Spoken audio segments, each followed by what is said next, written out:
विदाई देता हूँ, आशीर्वाद देता हूँ, कल्याण कामना करता हूँ। महामृत्युंजय प्रयोग।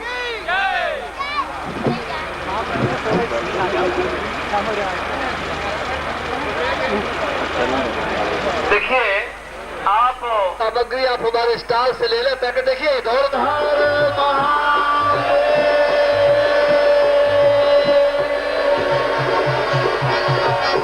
प्रयोग है जिसके बारे में भगवत पूजपाद गुरुदेव जी ने अभी आपको संकेत किया और स्पष्ट रूप से घोषणा की है। वो महामृत्युंजय पैकेट जो अभी आप लेकर के बैठे हैं उसको खोल करके बैठना है, उस पैकेट को लेकर के बैठना है। सागर के कार्ड वाला पैकेट नहीं खोलना है। पहले दीक्षा होगी उसका प्रयोग। ये माइक चालू करो गुरुदेव वाला।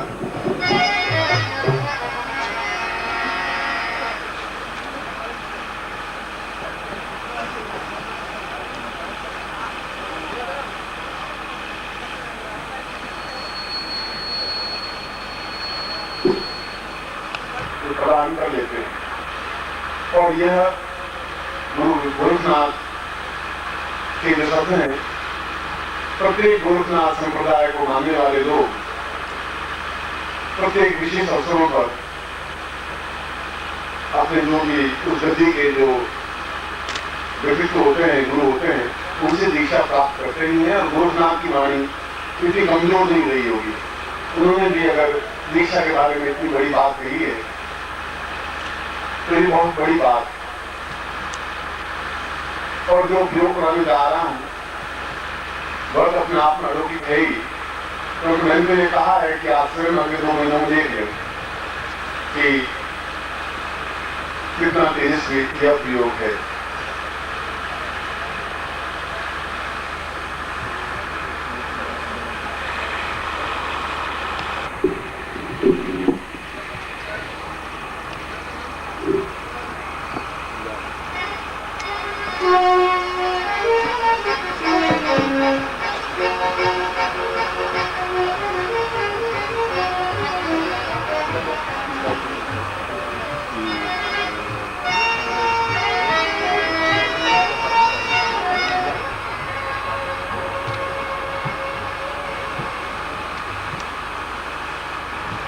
आज का दिन आपने कई प्रकार के उच्च चिंतन रहा है। मैंने कहा एक राज्य सत्ता का केंद्र और हमारी धर्म सत्ता के सर्वोच्च केंद्र परम पूज्य गुरुदेव यहाँ पर उपस्थित हैं और ऐसे अवसर पर सिद्धाश्रम साधक परिवार का यह कर्तव्य है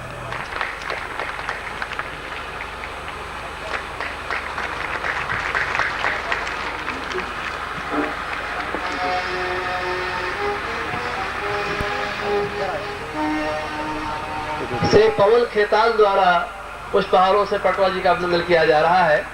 करतल ध्वनि हम करेंगे इस दिव्य अवसर के लिए। और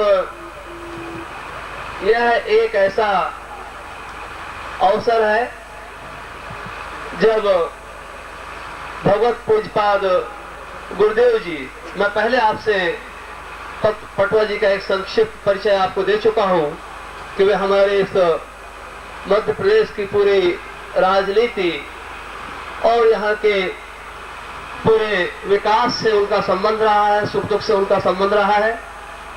और ऐसे व्यक्तित्व का जब पूरा ये चिंतन ही है कि सबकी भलाई की जाए, आर्य संस्कृति के एक अग्रगण्य दूत हैं और यहाँ हमारी संस्कृति के सर्वोच्च प्रतीक भगवत पूजपाद गुरुदेव जी यहाँ उपस्थित हैं। उनके चरणों में हम लोग सब बैठे हुए हैं। तो माननीय पटवा जी पूज्य गुरुदेव का स्वागत श्रीफल और शाल भेंट करके करेंगे। श्री सुंदरलाल जी पटवा।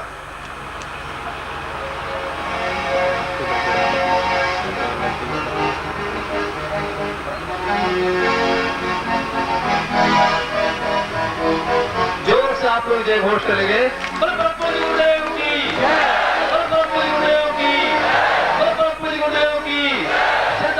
परिवार की, सिद्धार्थ परिवार की, आज के आनंद की। हर हर महादेव।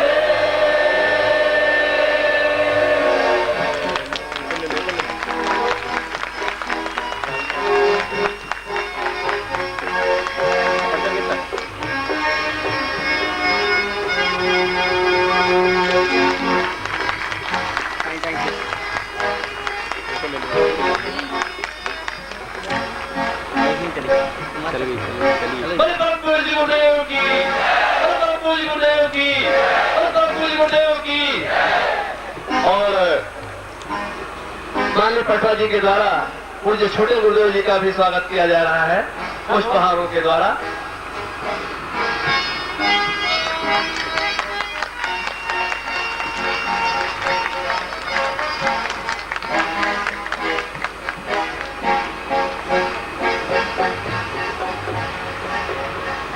हमेशा यह ऋषि परंपरा रही है। भगवत पूज्यपाद गुरुदेव जी के मुख से जो प्रवचन सुना कि भगवत पूज्यपाद शंकराचार्य जी का हवाला देते हुए उन्होंने कहा कि शंकराचार्य जी ने जो दिव्य श्लोक एक बोला उसकी व्याख्या करते हुए उन्होंने कहा कि मानव जीवन में दो बल होते हैं, एक देह बल जो तुच्छ श्रेणी का माना जाता है और उससे उच्च श्रेणी का, मध्यम श्रेणी का जो माना जाता है उसे बुद्धि बल या चेतना बल कहते हैं। लेकिन वह मानव जब किसी गुरु की शरण में पहुंचता है, जब वह ऋषि के शरण में पहुंचता है और जब वह ऋषि कृपा करके दीक्षा के द्वारा या दैवी ऊर्जा के द्वारा अपने साधनाओं का बल जब उसे देता है और जब उसे वह तीसरे प्रकार का सर्वोच्च बल जिसे दैव बल कहा जाता है, देव बल कहा जाता है, जब उसे वह प्राप्त करता है तभी उसके जीवन में समस्त प्रकार की समस्याओं से वह निजात या मुक्ति पा सकता है। और वह देव बल देना हमेशा ऋषियों का कर्तव्य रहा है, मातृभूमि का यह गौरव रहा है। इस मिट्टी के लाल हमेशा इस बात के लिए विख्यात रहे हैं कि उन्होंने प्राण को तो जाने दिया लेकिन वचन को नहीं जाने दिया। उन्होंने जिन दिव्य ऊर्जा को प्राप्त किया उसे मात्र दान के द्वारा अपने शिष्यों को प्रदान किया, राज सत्ता को प्रदान किया। आपने सुना होगा वह महर्षि विश्वामित्र की बात कि जब जनक की सभा में जब सभी राजा महाराजा बाणासुर और रावण तक वहां उपस्थित थे और सीता के स्वयंवर में जब तिल भर भूमि उनके द्वारा जब तिल भर उस शिव धनुष को उठाना और तोड़ना तो दूर रहा, उसे भूमि तक छुड़ा नहीं सके, तिल भर सरका नहीं सके, तो राजा जनक व्यथित हो गए और उन्होंने बिलखते हुए कहा कि मेरा प्राण जा रहा है, मेरी कन्या कुंवारी रह जाएगी, मैं क्या करूं। और उनका वहां बिलखना विश्वामित्र से नहीं देखा गया।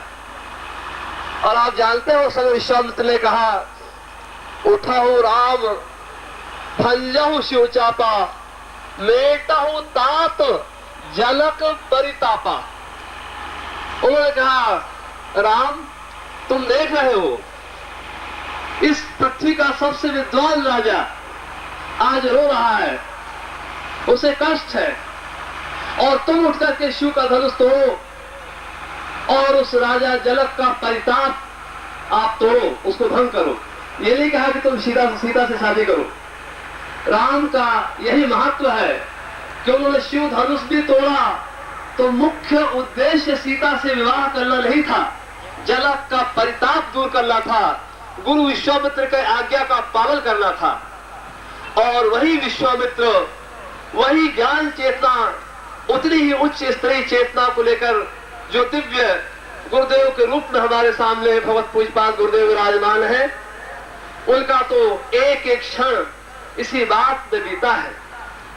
और उनका उद्देश्य यही है, चाहे वो ग्रंथ लेखन हो, चाहे ज्योतिष का कार्य हो, चाहे मंत्र तंत्र यंत्र विज्ञान पत्रिका का प्रकाशन हो, चाहे अमेरिका और ब्रिटेन आदि में यज्ञ का आयोजन हो, और चाहे छोटे से छोटे व्यक्ति से लेकर के महामहिम राष्ट्रपति महोदय तक से उनकी चर्चा का विषय हो। नित्य प्रति अपने जीवन की एक एक सांस केवल उनका यही कर्तव्य रहा है कि आपका परिताप दूर हो, एक एक मानव के कष्ट दूर हो। और ऐसे गुरु का आशीर्वाद हम सब तो ले ही रहे हैं।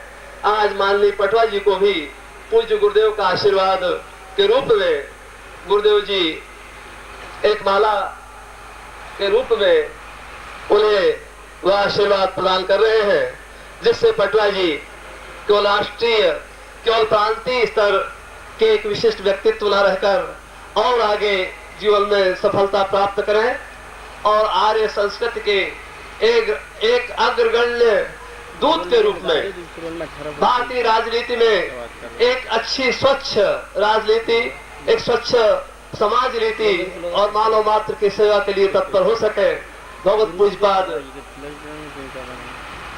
गुरुदेव जी के द्वारा कुछ इसी आशय का आशीर्वाद प्रदान किया जा रहा है। माननीय सुंदरलाल जी पटवा को करतल ध्वनि से हम सभी अभिनंदन करेंगे।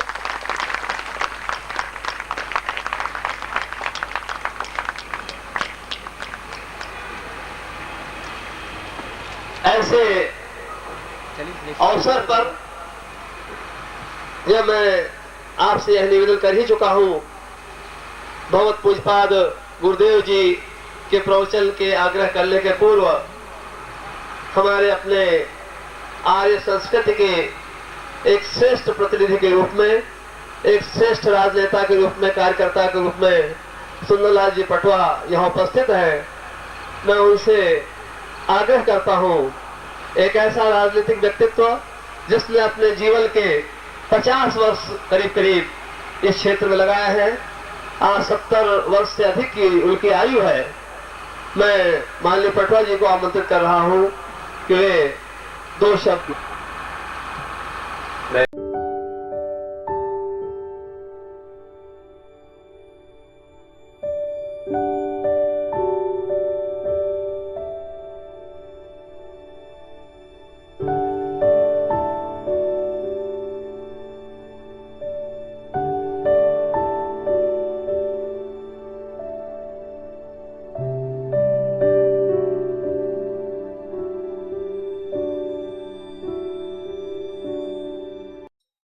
ओम परम तत्वाय नारायणाय गुरुभ्यो नमः।